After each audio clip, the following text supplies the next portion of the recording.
Crazy recent story. I had a client, obviously for confidentiality purposes, I'm not going to reveal the name. He had a restraining order against his girlfriend. He wasn't allowed to see his girlfriend, and she was also his business partner. And so essentially they separated, and there was a warrant for his arrest because he violated the restraining order. I spoke to him. I told him to turn himself in.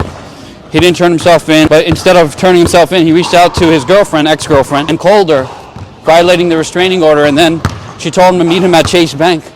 And after they met at Chase Bank, the cops were waiting there for him and they arrested him.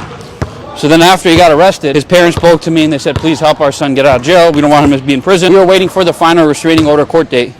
So what ended up happening is we went to court for him. He had a low PSA scale, meaning that it's a public safety assessment.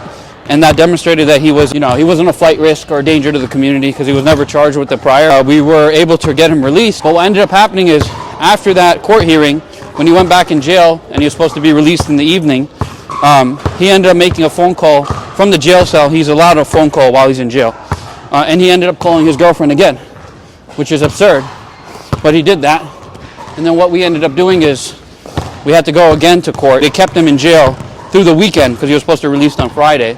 They kept him through the weekend. We had court on Monday, and we had a couple of issues with him with respect to his payment because they all bounced back. But I still, in good faith, took care of his payment with respect to his court date. I got him released again on the second court date. And after I got him released, he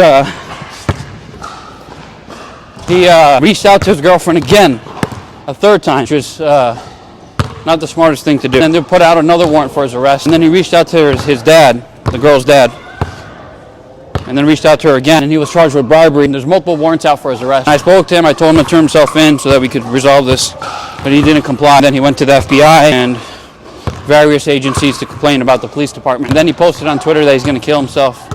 So I have to get involved to make sure that he's safe.